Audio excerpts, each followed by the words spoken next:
अलैकुम वरहमतुल्लाहि वबरकातुह।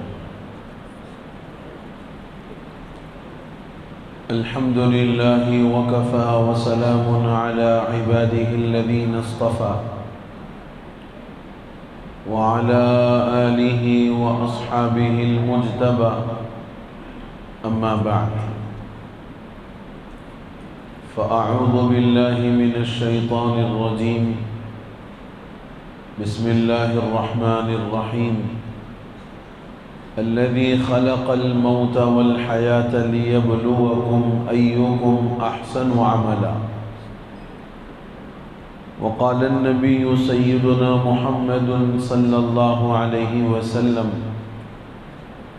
अहब्बुल अअमालि इलल्लाहि अदवमुहा व इन क़ल्ला, औ कमा क़ाल सल्लल्लाहु अलैहि वसल्लम।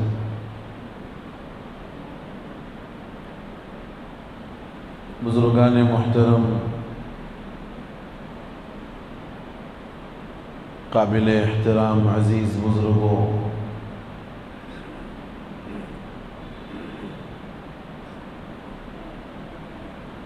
इंसान अपनी ज़िंदगी में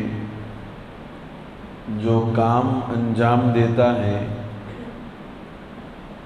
उसके दो दाइये होते हैं, दो वजूहात होती हैं, और हर काम उन दो वजूहात में से किसी एक वजह से अंजाम दिया जाता है।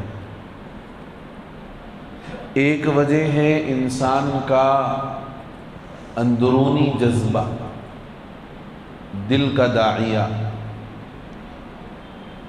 इस जज्बे से जो काम किया जाता है इसमें किसी का दबाव नहीं होता, बैरून का कोई खौफ या असर उस पर नहीं होता, बल्कि वो काम अपने दिल की चाहत से कर रहा होता है। और जो काम इंसान दिल की चाहत से करे उसके लिए किसी दूसरे के बोलने की ज़रूरत नहीं होती। उसकी एक मिसाल, इंसान का कमाना, अपने माश का इंतज़ाम करना या अपने घरेलू जिम्मेदारियों का खुद को जिम्मेदार मानकर उस बोझ को उठाना, हकीकत में वो बोझ नहीं है, वो सवाब है। और बोझ है उन ऐदी लोगों के लिए जो जिम्मेदारी के बावजूद भी अपनी जिम्मेदारी नहीं उठाते। तो अब कमाने के लिए इंसान का उसका अंदरून उसको उभारता है, उसको बोलता है कि भाई तुम्हारे ऊपर इनकी जिम्मेदारी है, इस जिम्मेदारी को अदा करो, जाओ बाज़ार में अपने काम पर जाओ और अपना काम करके इनकी ज़रूरतों को पूरा करो। अब यहाँ इंसान को अक्सर व बेशतर किसी के बोलने की ज़रूरत नहीं होती, इल्ला ये कि कोई आदमी हद से ज़्यादा गैर जिम्मेदार हो तो उससे माँ बाप भी तंग आ जाते हैं और बीवी बच्चे भी तंग आ जाते हैं। लेकिन ऐसे लोग कम होते हैं, ज़्यादातर लोग वो हैं जो इस बात का जिम्मेदारी के एहसास के साथ काम अंजाम देते हैं। एक काम तो ये है, एक दाइया ये है। दूसरा दाइया, इंसान कोई काम करता है तो खारिज के दबाव की वजह से करता है, बैरूनी असर की वजह से करता है। खारिज का दबाव और बैरूनी असर कैसे, उसकी भी एक मिसाल हमारे पास अल्हम्दुलिल्लाह इस वक्त में एक रिवाज चल रहा है और अच्छी बात है, बहुत बेहतरीन रिवाज है। मसाजिद में निकाह को अंजाम देना बहुत अच्छी बात है, सुन्नत की अदायगी भी होगी। मस्जिद में जब तक निकाह है और वो जब तक मस्जिद में है, वो कोई काम खिलाफ शरा, शरीयत और दीन के खिलाफ कोई काम अंजाम नहीं देता। क्यों? इसलिए कि अगर ये मस्जिद में ढोल ताशे बैंड बाजे अगर ये मस्जिद के पास लेकर आ जाए, वहां बजाना शुरू कर दे, लोग बोलेंगे मियाँ कम से कम अल्लाह के घर से तो डरो, अल्लाह के घर में ये काम क्या कर रहे हो तुम, अल्लाह के घर का तो कम से कम एहतराम करो। तो ये जो बैरूनी दबाव है, लोग कहेंगे, खारिज का जो असर है कि लोग क्या समझेंगे, इस वजह से जब तक वो मस्जिद में है ऐसा कोई काम अंजाम नहीं देता। लेकिन निकाह होने के बाद जब घर चले गए, अब घर से शादी खाने को जाना है, कौन रोकता भाई आपको? किसका कहीं का डर है आपको? कोई डर नहीं, किसी का कोई खौफ नहीं। लो अब बैंड बाजे ढोल ताशे नाचते हुए गाते हुए चिचोड़ा बना करते हुए जो दिल में आया वो करते हुए शादी खाने को जा रहे हैं। ये होता ना। तो अब मैं आपको सिर्फ ये बताना चाह रहा हूं कि एक काम बंदा अपने दिल की चाह से करता है, उसके लिए किसी के बोलने, किसी के दबाव डालने या बैरूनी कोई असर के होने की कोई जरूरत नहीं है। और एक काम बंदा खारिज के असर बैरूनी डर की वजह से करता है, तो जब तक वो बैरूनी खौफ और असर बरकरार रहेगा ये काम अंजाम देगा। जब वो डर खत्म हो जाएगा तो फिर वो आजाद हो जाएगा। ये दो दायरे हैं काम करने के। अब हमने रमजान का मुकम्मल 1 महीना गुजारा, यकुम रमजान से लेकर के 30 रमजान तक 1 महीना मुकम्मल हमने गुजारा। रमजान के रोजे रखे, 5 वक्ता नमाज, बल्कि उसके साथ तहज्जुद और तरावीह। और जिन बंदगान खुदा को अव्वाबीन वगैरह की तौफीक हुई वो अव्वाबीन, चाश्त, इशराक, तहज्जुद, जितनी नमाजों की तौफीक हुई वो अंजाम देते रहे। रमज़ानुल मुबारक में हमने खैर खैरात, सदका और ज़कात बहुत सारे लोगों में तकसीम किया, मदारिस को दिया, ज़रूरतमंदों में बांटा। ऐसे बहुत सारे नेक काम हमने अंजाम दिए। कुरान की तिलावत की, फजर के बाद, ज़ोहर के बाद, असर के बाद, मगरिब बाद जिक्र किया, तस्बीह पढ़ते रहे। बहुत सारे नेक काम अल्लाह के फजल से हमने अंजाम दिए। मेरा सवाल ये है कि क्या हमने ये काम अपने दिल की चाह से किए हैं या खारिज के दबाव की वजह से किए हैं? रमजान की इबादत जो हमने अंजाम दी है अपने दिल की चाहत से अंजाम दी है या खारिज के दबाव की वजह से? बोलो ना भाई। दिल की चाह से, यानी हमारा दिल खुद इबादत की तरफ था, हमारा जहन खुद अल्लाह की तरफ था। हम जो कर रहे थे ये सोचकर कि ये अल्लाह को पसंद आने वाला अमल है, ये वो अमल है जिससे मेरा परवरदिगार मुझसे राजी होगा, ये वो अमल है कि जो मैं करूंगा तो मेरे लिए ज़ख़ीरे आखिरत बनेगा, ये वो अमल है कि अगर मैं करूंगा तो कब्र की अंधेरियों में काम आएगा, ये वो अमल है कि अगर मैं करूंगा तो रोज़ा, नमाज, कुरान की तिलावत, सदका और खैरात, गरीबों की इमदाद, ये सारी वो चीजें हैं जो कब्र में मेरा साथ देंगी और परवरदिगार आलम के पास मेरी शफाअत करेंगे। हदीस में है कि रोजा और कुरान शफाअत करेगा बंदे के हक में, सिफारिश करेगा कि ऐ अल्लाह ये बंदा दिन भर भूखा रहा महज तेरी रिजा के वास्ते, दिन भर कोई चीज अपने हलक से नीचे नहीं उतारी महज तुझे राजी करने के लिए, ऐ अल्लाह तू आज हमारी इस बंदे के हक में शफाअत कबूल फरमा। कुरान शफी बनेगा, कुरान सिफारिश करेगा कि ए अल्लाह, इस बंदे ने रात के आराम को तज कर दिया, छोड़ दिया, और तेरे कलाम पाक को सुनने के लिए मस्जिद में आकर खड़ा हो गया, और इसने अपनी नींद को कुर्बान किया महज तेरे कलाम को सुनने के लिए। आज आप इस बंदे के हक में मेरी शफाअत कबूल फरमाइए। तो हमने जितने इबादत रमजान के अंदर अंजाम दिए हैं वो महज दिल की चाह के वास्ते और अल्लाह को राजी करने के वास्ते। हमने अपने दिल के अंदरूनी जज्बे से ये काम अंजाम दिया है। हम पर कोई खारिज का दबाव नहीं था, हम पर कोई बैरूनी खौफ नहीं था। हम जो काम अंजाम दे रहे थे अल्लाह को राजी करने के लिए दिल की गहराइयों से वो काम अंजाम दे रहे थे। और मैंने आपको शुरू में एक बात बताई कि जो काम बंदा दिल की चाह से करता है तो वो बस करता रहता है।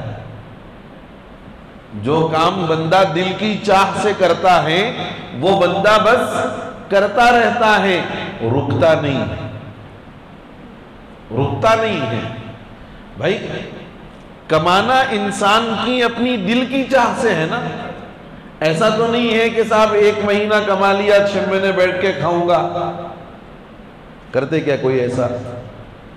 भाई रमजान में दुकान अच्छी चल गई, अब बकरीद तक फुर्सत, अब बकरीद तक दुकान नहीं खोलेंगे अपन, जितना रमजान में कमाए पूरा बैठ के खाएंगे। करते अपन। होटल वालों का भी बिजनेस दबा के चल गया, हरीस गई, बिरयानियां गए, ये वो। अब होटल वाला ये तो नहीं बुराना साहब कि रमजान में अच्छा कमा लिया भाई, अब क्या जरूरत है भाई मेरे को, 1 महीने में कम से कम 3-4 महीनों का कमा लिया तो 3-4 महीने बैठ के खाओ भाई। कोई बोलता होटल वाला, कोई दुकान वाला ये बोलता, कपड़े का बिजनेस करने वाला और कोई भी बिजनेस करने वाला, कोई नहीं बोलता। हमें दुनिया के सिलसिले में ये बात समझ में आ गई है कि अगर हम कमाएंगे और रखेंगे तो आगे चलकर जब कभी बुरा वक्त पड़ेगा, खुदा न खास्ता लॉकडाउन हो गया, बुरे वक्त से मुराद अब जरा जल्दी समझ में आने वाली मिसाल है ये लॉकडाउन, है ना। अगर कभी खुदा न खास्ता बुरा वक्त पड़ गया तो वो जो इतने जो है कमाया मैं इतने महीनों तक जो मेरे पास नफा आया वो उस वक्त में काम आ जाएगा। लेकिन कोई बंदा ये नहीं सोचता कि मैं अब कमा चुका हूं 5-6 महीने का, लिहाजा 5-6 महीने मुझे बैठकर खाना चाहिए, कोई नहीं सोचता। और किसी के जहनो गुमान में भी ये बात नहीं आती। तो हमने दुनिया के सिलसिले में ये बात समझी हुई है, दीन के सिलसिले में ये बात हमने नहीं समझी। दुनिया के सिलसिले में तो समझते हैं कि अगर कमा चुका हूं तो रहने दो, आइंदा चल करके काम आएगा, लेकिन कमाना बंद नहीं करता, दुनिया की कमाई को रोकता नहीं है। लेकिन दीन का जब मामला आता है तो हम ये समझते हैं कि साहब रमजान 1 महीना इबादत करा, साहब 5 वक्त की नमाज पढ़ा, रोजा रखा और साहब आपके ज़कात अदा किया, कुरान की तिलावत करा, गरीबों की इमदाद करा, बहुत नेकियां अंजाम दे ली मैंने। लिहाजा अब रमजान के गुजर जाने के बाद हमारा जो इबादत का जज्बा था वो जज्बा हमारा सर्द पड़ जाता है, ठंडा पड़ जाता है। क्या वजह? इसका मतलब साफ यही है कि दुनिया की कदर व कीमत हमें समझ में आई, दीन की कदर व कीमत हमें समझ में नहीं आई। दुनिया का नफा हमारी निगाहों में नफा हुआ, नफा बना, लेकिन दीन का नफा हमारी निगाहों में नफा नहीं बना। दुनिया के फायदे को हमने फायदा समझा, लेकिन दीन के फायदे को हमने कमा हक़हू फायदा नहीं समझा।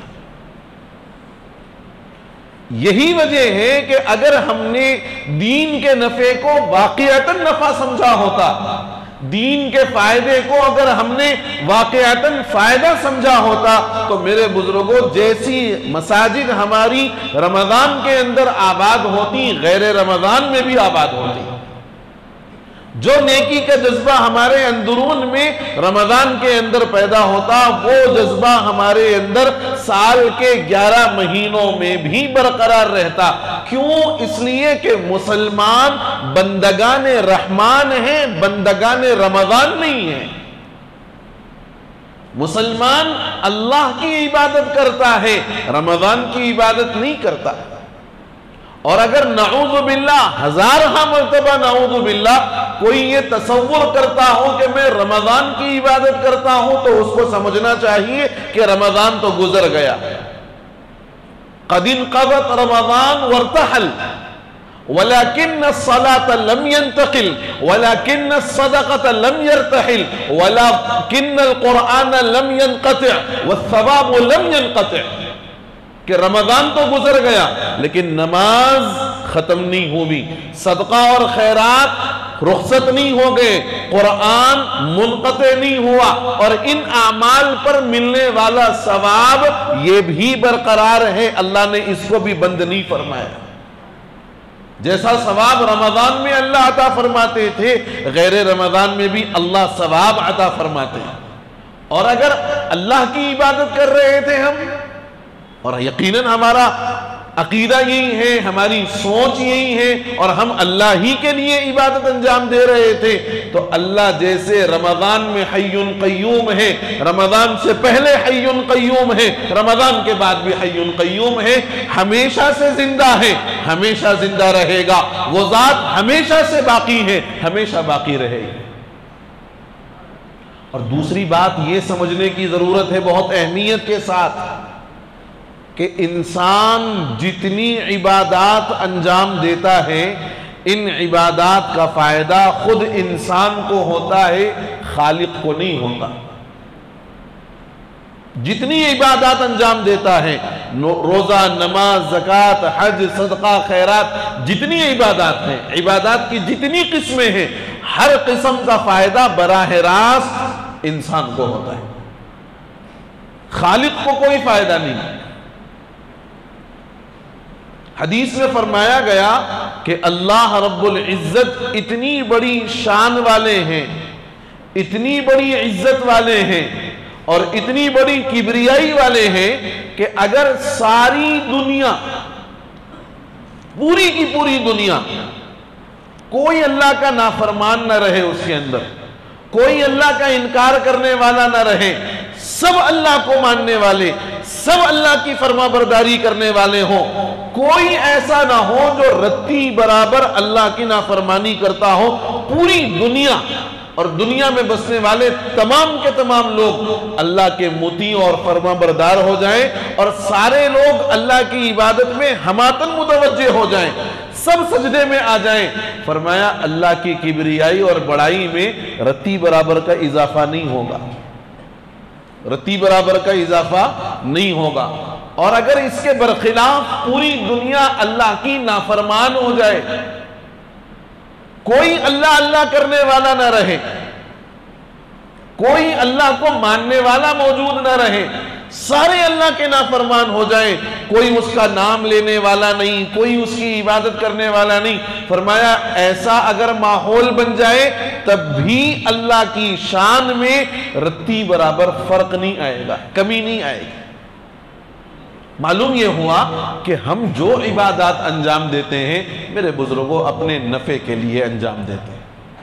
और आपने गौर किया होगा और यकीनन आपने गौर किया होगा कि रमज़ान हम इबादत के साथ गुजार रहे थे, हमारी ज़िंदगियों में एक अजीब सी बरकत थी, अजीब सी बरकत थी। घरों के अंदर एक अजीब नूरानी माहौल, घर के बच्चे भी रोज़े नमाज का एहतमाम, घर के औरतें भी रोज़े नमाज का एहतमाम, तिलावत का एहतमाम, घर की औरतों और बच्चों के हाथों में भी तस्बीह, वो भी अल्लाह अल्लाह का जिक्र कर रहे हैं, सुभान अल्लाह, अल्हम्दुलिल्लाह, अल्लाहु अकबर, ला इलाहा इल्लल्लाह। एक अजीब नूरानी माहौल मुसलमानों के घरों का, मुसलमानों के मुआशरे का, मुसलमानों के सोसाइटीज का, और उसका नफा हमने अपनी इस सर की आंखों से देखा है, यकीनन देखा है। रोजी में बरकत है और गैब से अल्लाह तबारक व तआला ने हमारी रोजी का ऐसा इंतजाम कर दिया कि जिसका हमें वहमो गुमान भी नहीं था। क्यों? ये तकवे की बरकत, रोजी का ऐसा इंतजाम कि जिसका बंदे को वहमो गुमान भी ना हो, ये तकवे की बरकत है। वमन यत्तकिल्लाह यजअल लहू मखरजा व यरज़ुक़हु मिन हैसु ला यहतसिब, कि जो अल्लाह से डरता है अल्लाह उसके लिए हर तंगी से निकलने का रास्ता निकालते हैं और उसको ऐसी जगह से रिज़्क़ अता फरमाते हैं जहां से उसको वहमो गुमान भी नहीं होता। तो रमज़ान हमने गुजारा, उसकी बरकत को अपनी आंखों से देखा। मेरे बुजुर्गों, रसूल अकरम सल्लल्लाहु अलैहि वसल्लम ये फरमाते हैं, अहब्बुल अअमाली इलल्लाहि अदवमुहा व इन कल्ला, कि अल्लाह के नज़दीक सबसे ज़्यादा पसंदीदा अमल मुसलमानों का क्या है? वो अमल जो इस्तिकामत के साथ किया जाए, जो पाबंदी के साथ किया जाए, जो मुआज़बत के साथ किया जाए, अगरचे थोड़ा हो, अगरचे थोड़ा हो। उसकी मिसाल यूँ समझें कि रमज़ान में हमने माशाअल्लाह पूरे फ़राइज़, सुन्नत मुअक्कदा, सुन्नत गैर मुअक्कदा, नफिल, सारी रकातें हमने अंजाम दी, अदा की। कोई रकात या कोई सुन्नत, कोई नफिल हमने नहीं छोड़ा। फिर उसके बाद तरावी का एहतमाम किया, तहज्जुद का एहतमाम किया, चाश्त का, इशराक का, अव्वाबीन का एहतमाम किया। मेरे बुजुर्गों, रमज़ान के गुजर जाने के बाद कम अज़ कम फ़राइज़ का एहतमाम कर लिया जाए, कम अज़ कम फ़राइज़ का एहतमाम कर लिया जाए। क्यों? इसलिए कि इन फ़राइज़ की अल्लाह के नज़दीक पूछ है, इन फ़राइज़ के मुताल्लिक़ अल्लाह के पास सवाल है, अल्लाह सवाल करेंगे। रोज़े महशर के जांगुदाज बुअत, अव्वली पुरसिश नमाज बुअत, कि सबसे पहला सवाल बंदे से जो होगा नमाज के मुताल्लिक़ होगा।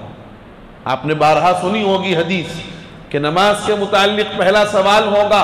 नमाज अगर मुकम्मल निकल आई, नमाज अगर बराबर हो गई, तो बकिया आमाल में अल्लाह ताला नजरे अफ़्व फरमाएंगे, मुआफ़ फरमाएंगे। और अगर नमाज में मामला अटक गया तो फिर हर मसले में मामला अटकता चला जाएगा। तो हमने रमज़ान में इतनी सारी इबादत अंजाम दी, 20-20 रकात तरावी पूरे इखलास और एहतमाम के साथ खड़े होकर हमने अदा की। 3-3 पारे सुने, 1.5 पारा सुना, 5-5, 2-2 पारे सुने। लेकिन आम दिनों में 5 वक्त नमाज का अपने आप को पाबंद बना लिया जाए। रमज़ान के एक महीने में माशाअल्लाह हमने एक कुरान, बाज़ लोगों ने 2-2 कुरान, 3-3 कुरान मुकम्मल कर दिए। आम दिनों के अंदर 2 रुकू रोज़ाना तिलावत कर लिया करें। आम दिनों के अंदर 2 रुकू रोज़ाना तिलावत कर लिया करें। और अगर इस बात की तौफीक हो जाए और अगर इसकी जो है मौका मिल जाए तो ये काम लाजिम करना कि 2 रुकू कुरान की तिलावत के साथ उसके तर्जुमे और उसके मफ़हूम और मानी को समझने की लाजिम कोशिश करना, क्योंकि कुरान का असल पैगाम उसके मानी और मफाहिम को समझने में है। तिलावत का सवाब यकीनन है, एक हर्फ पर 10 नेकियों का सवाब लाजिम है। आप जब भी पढ़ेंगे हर हर्फ पर 10 नेकी का सवाब लाजिम मिलेगा। लेकिन इसके साथ मेरे बुजुर्गों, कोशिश उन 2 रुकुओं को तर्जुमे के साथ, उसकी तफसीर के साथ, उसके मानी और मफाहिम को समझते हुए अगर हम पढ़ने की कोशिश करेंगे, आप यकीन जानिए कुरान के मफहूम को अगर बंदा समझेगा, जिंदगियों के अंदर इनकलाब आएगा, जिंदगियों के अंदर यकीनन इनकलाब आएगा। रमज़ान के अंदर हमने अपनी मुकम्मल ज़कात अदा की, हज़ारों हज़ार रुपये अल्लाह के रास्ते में, अल्लाह के नाम पर हमने लगाए। आम दिनों में रोज़ाना मामूल बना करके 2-5 रुपये अल्लाह के नाम पर सदका करने का एहतमाम कर लो। ज़िंदगी के अंदर हालात कभी ख़राब नहीं होंगे और अचानक जो बीमारियां आती हैं इंशाअल्लाह वो बीमारियां नहीं आएंगी। हदीस में फरमाया गया, अस्सदक़तु तुत्फ़िउ ग़ज़बर रब्ब व तदफ़उ मुनियतुस्सू, सदका अल्लाह के गज़ब को ठंडा करता है, अल्लाह के गुस्से को ठंडा करता है और साथ ही साथ बुरी मौत से बंदे की हिफाजत करता है। तो हमने लाखों लाख रुपये सदका कर दिया, ज़कात में दे दिया। आम दिनों में रोजाना 2-5 रुपये, ज्यादा नहीं, 2-5 रुपये एक दिन के अंदर मामूल बनाओ, 2 से 5 रुपये किसी जरूरतमंद के हाथ में दे दो और ये नियत करो कि ये अल्लाह के नाम पर सदका है। बस एक और अमल हमने रमजान के अंदर किया, अपने रिश्तेदारों में जो मुस्तहिक था, अपने ज़रूरतमंद अकरबा में, करीबी रिश्तेदारों में जो ज़रूरतमंद था, हमने अपनी ज़कात में से कुछ हिस्सा उस ज़रूरतमंद रिश्तेदार को भी दिया, अड़ोस पड़ोस में भी दिया, महल्लेदारों में भी दिया। ये जज्बे तरहुम, ये दिल के अंदर हमदर्दी वाला जो जज्बा पैदा हुआ, मेरे बुजुर्गों, इस जज्बे को पूरी जिंदगी बरकरार रखना। हुजूर की एक हदीस है, हुजूर ने बड़ा अजीब नुस्खा इरशाद फरमाया, अजीब नुस्खा है। जो चाहता है कि उस आदमी की उम्र में बरकत हो, जो चाहता है, मन अरादा अन युअख्खिरा अजलहु व बूरिका फी रिज़्क़िही फलयसिल रहिमहु। हदीस के अल्फाज हैं कि जो बंदा ये चाहता है कि उसकी उम्र में बरकत हो और उसके रिज्क में इजाफा कर दिया जाए। आप बताओ हम में से कौन ऐसा होगा जो ये 2 नेमतें ना चाहता हो? कोई है? कोई ये कह सकता है कि भाई मुझे अपने उम्र में बरकत की जरूरत नहीं? कोई बोलेगा? हर एक बोलेगा कि साहब नहीं, मैं 1-2 साल और ज्यादा जीना चाह रहा हूं। और कौन ये है, कौन बंदा ऐसा होगा जो ये कहे कि मुझे अपने रिस्क में बरकत नहीं चाहिए? हमारी पूरी जिंदगी की मेहनतों का खुलासा और निचोड़ ये है कि भाई रिस्क में बरकत हो जाए। अच्छा, रिस्क का मतलब आम तौर पर हमारे जहनों में जो है ना, सिर्फ खाने को हम समझते हैं, सिर्फ खाना। रिस्क कहते हैं माल को, रिस्क कहते हैं खाने पीने को, रिस्क कहते हैं इत्मीनान बख्श और पुरसुकून घर और घर के अंदरूनी माहौल को, रिस्क कहते हैं मुती और फरमाबरदार सालेह औलाद को, रिस्क कहते हैं नेक शिआर और वफा शिआर बीवी को। ये सारी चीजें रिस्क के अंदर शामिल हैं। हुजूर ये फरमाते हैं कि जो ये चाहता हो कि उसके रिज्क में इजाफा कर दिया जाए और उसकी उम्र में बरकत दे दी जाए, उसको चाहिए कि अपने रिश्तेदारों के साथ हुस्न सुलूक करे, अपने रिश्तेदारों के साथ अपने ताल्लुकात बेहतर से बेहतर कर ले। दीन की बुनियाद पर अपने ताल्लुकात बेहतर कर लो, अल्लाह हमारी दुनिया बेहतर बना देगा।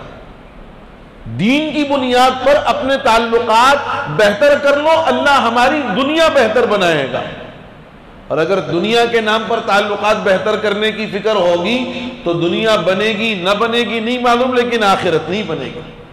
और अगर दीन की बुनियाद पर ताल्लुकात बेहतर करेंगे, अल्लाह दुनिया को बेहतर बनाएंगे ही, आखिरत जरूर बेहतर बनेगी। देखो अल्लाह का खौफ कैसा होना चाहिए।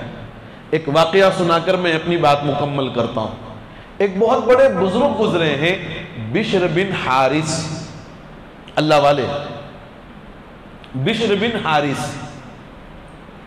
इनके दौर का एक वाकया है कि एक आदमी चाकू की नोक पर एक औरत को रोक के रखा हुआ है, उसको जाने भी नहीं देता। और अगर कोई उस औरत को बचाने के लिए उसके करीब जाता तो वो उसको चाकू से डरा करके पीछे कर देता या जख्मी कर देता। अब बहुत सारे लोगों ने कोशिश की, लेकिन कोई उस आदमी पर काबू नहीं पा सका, इसलिए कि वो आदमी जो चाकू की नोक पर रोक के रखा हुआ था बड़ा ताकतवर था। जितने लोग गए वो सब नाकाम हो गए, वापस आ गए। हजरत बिश्र बिन हारिस रहमतुल्लाहि अलैह उस रास्ते से गुजर रहे थे। उन्होंने देखा कि बड़ा मजमा खड़ा हुआ है, जमगट्ठा लोगों ने लगा रखा है। वहां से गुजरते हुए लोगों से पूछा कि क्या बात है, क्यों ये भीड़ जमा है। लोगों ने कहा कि हजरत एक आदमी है जिसने चाकू की नोक पर एक औरत को रोक के रखा हुआ है, ना उसको जाने देता है और अगर कोई उसको बचाने के लिए करीब जाता है तो उस पर हमला कर देता है, न तो खुद छोड़ रहा है न किसी के बचाने पर उसको अपने काबू से बाहर कर रहा। हजरत बिश्र बिन हारिस रहमतुल्लाहि अलैह उस आदमी के बिल्कुल बराबर से गुजरे और अपना ये जो कोहनी है, ये कोहनी उसके कंधे पर यूं मारी और उससे एक जुमला कहा कि ए अल्लाह के बंदे, अल्लाह से डर, कहीं अल्लाह तेरी ऐसी पकड़ कर ले तो क्या करेगा। तूने इसको रोक के रखा हुआ है, अगर अल्लाह ने तुझे रोक के रख दिया और तेरी पकड़ कर दी तो सोच तेरा क्या हाल होगा। अब ये जैसे कहकर के उन्होंने अपनी कोहनी उसके मोंढे पर मारी, कंधे पर मारी, वो धड़ाम से नीचे गिर गया। हालांकि बड़ा ताकतवर था, लेकिन अल्लाह वालों के पास रूहानी ताकत होती, अल्लाह वालों के पास रूहानी ताकत होती है। तो उस ताकत का असर यह हुआ कि वो उसी जगह धड़ाम से गिर गया। 2-3 मिनट तक उसको बड़ा इफाका नहीं हुआ, बड़ी परेशानी हुई। 2-3 मिनट के बाद जब वो उठा तो उसने पूछा कि मुझे कोहनी किसने मारी। लोगों ने कहा कि ये इस वक्त के अल्लाह वाले बुजुर्ग हैं, बिश्र बिन हारिस इनका नाम है। बात आई गई, खत्म हो गई। उसके गिरने के बाद वो औरत वहां से निकलकर चली गई और ये भी उठ करके आ गया। लेकिन फरमाते हैं कि उन अल्लाह वालों का जो जुमला उसके कान में पड़ा, उसकी जिंदगी बदल गई। उन अल्लाह वालों ने कहा कि जैसे तूने आज इस अल्लाह की बंदी को रोक के रखा है, अगर अल्लाह तुझे इस तरह पकड़ फरमा दे, अल्लाह तेरी ऐसी पकड़ कर ले, बता फिर तेरा क्या होगा। फरमाया उस जुमले का असर यह हुआ कि बस उसके फौरन बाद उसके बुखार चढ़ गई और अल्लाह का एक अजीब खौफ उसके ऊपर तारी हो गया और 7 दिन के बाद उसका इंतकाल हो गया। 7 दिन में उसने तौबा भी कर ली। यह वाकया मेरे लिए, आपके लिए, हम सारों के लिए एक इबरत की चीज है कि मेरे बुजुर्गों, हम जो कर रहे हैं, चाहे दुनिया के अंदर भला करें, चाहे दुनिया के अंदर बुरा करें, चाहे किसी के साथ अच्छाई का मामला हो, चाहे किसी के साथ बुराई का मामला हो, हमारा हर एक अमल अल्लाह के पास महफूज है। याद रखना चाहिए कि अगर अल्लाह हमारे किसी अमल पर पकड़ फरमा दे और नाऊज़ बिल्लाह, हजारहा मर्तबा नाऊज़ बिल्लाह, 1 महीना रमजान की इबादत अंजाम देने के बाद जो हम नाऊज़ बिल्लाह अल्लाह को जैसे भुला देते हैं, अल्लाह के मुताल्लिक जैसे हमारा एक अजीब मिजाज बन जाता है, मसाजिद वीरान और लोगों का एक तबीयत बदल जाती है। सोच के देखो कि अगर अल्लाह हमारी इस अमल पर पकड़ फरमा दे और अल्लाह अगर हमारे इस काम पर गिरफ्त कर ले, हमारा क्या बनेगा। फिर हमारा क्या बनेगा मैदान महशर में। अगर अल्लाह यूं कहे कि 1 महीना तूने मेरी इबादत की, मैंने तुझे खूब नवाजा, और उसके बाद तूने इबादत नहीं की तो मैंने नवाजना भी बंद कर दिया, और अल्लाह इस बात पर गिरफ्त कर ले, पकड़ फरमा ले कि 1 महीने के बाद क्यों इबादत अंजाम नहीं दी, 1 महीने के बाद क्यों मुझसे दूर हो गया, क्यों मेरे दर पर आना छोड़ दिया। हमारे पास क्या जवाब है? कोई जवाब नहीं हमारे पास। और मेरे बुजुर्गों, अल्लाह के दरबार में आना और अल्लाह की चौखट से अपने आप को जोड़ के रखना, अल्लाह के घरों से अपना ताल्लुक मजबूत करना, खुदा की कसम इसमें सिर्फ हमारा फायदा है, खालिक का कोई फायदा नहीं। इसीलिए हदीस में फरमाया गया, अहब्बुल अमाली इलल्लाहि अदवमुहा, बेहतरीन अमल, अल्लाह को पसंदीदा अमल वो है जो पाबंदी के साथ किया जाए, एहतिमाम के साथ किया जाए, अगरचे थोड़ा अमल हो। इसलिए रमजान की इबादत जो हमने की है, अभी हमारा सिलसिला जुड़ा हुआ है रमजान से, रमजान से हमारा सिलसिला जुड़ा हुआ है। इस तसलसल को बाकी रखें, इस तसलसल को बाकी रखें। ये जो सिलसिला रमजान से जुड़ा हुआ है, इस सिलसिले को बाकी रखें। उलमा फरमाते हैं, बुजुर्गान दीन का लिखा हुआ ये जुमला है कि अगर किसी बंदे को रमजान के बाद भी इबादत करता हुआ देख लो। अगर किसी बंदे को रमजान के बाद भी रमजान जैसे तरीके पर इबादत करता हुआ देख लो, ये समझ जाओ कि इसका रमजान अल्लाह की बारगाह में मकबूल है। रमजान के बाद भी रमजान जैसी इबादत की तौफीक का हो जाना, ये इस बात की दलील है कि इसका रमजान अल्लाह की बारगाह में मकबूल है। और अगर रमजान के बाद फिर वैसे ही हमारा मुआमला जुम्मा टू जुम्मा, मुबारक रात टू मुबारक रात, रमजान टू रमजान, तो इसका मतलब यह है कि हमारा रमजान अल्लाह के यहाँ मकबूल नहीं है। रमजान के मकबूल होने की दलील है कि हमें साल के 11 महीने इबादत की तौफीक मिल जाए। यही रमजान का पैगाम है।